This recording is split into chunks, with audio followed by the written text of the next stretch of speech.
Here's the 73 Karmann Ghia, and most of the rust is limited to the rear quarters right around the left side wheel. There's a little bit damage on the right side, and also the rockers on both sides have some significant rust. So we're going to replace all those parts. But I thought that the floors were actually rather intact, but after having driven it around a little bit, the driver's seat on the left-hand side started to sink.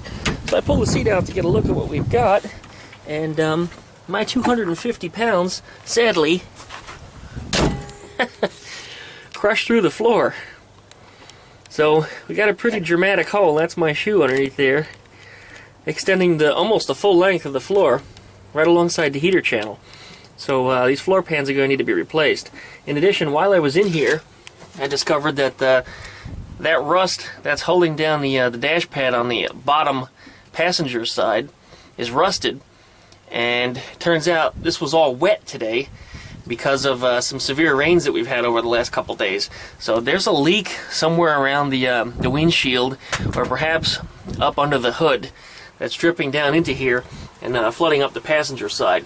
Now, the passenger side doesn't have any holes that I can see, but there is a lot of surface rust, and it is all wet, so that will need to be fixed as well. So we're going to rip this body off, and we're going to change out both floor pans on both sides. Well, there's the Ghia, and there's the motor. We pulled the motor out today. Wanted to see what kind of rust we've got around the engine bay area. And really, this doesn't look too bad.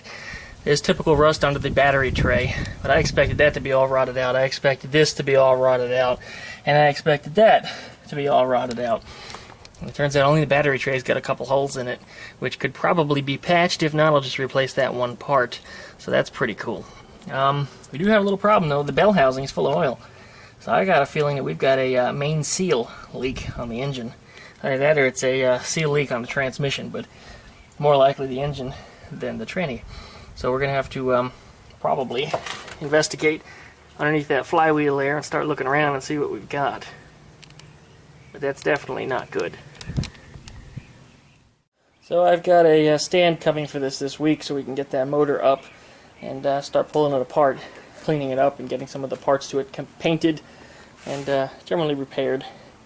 Maybe replace or tune up a couple things and try to figure out that seal, see what's going on.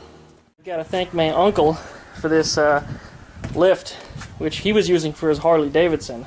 I don't know what it is, if it's an engine lift, if it's the ATV lift, or what it is, but it worked perfectly for this engine because it's nice and squat. You don't have to lift the back of the car that high. The engine stays on it flat. It doesn't teeter all over the place. It's solid and it's safe. So once again, thank you to my Uncle Paul for giving me that several years ago.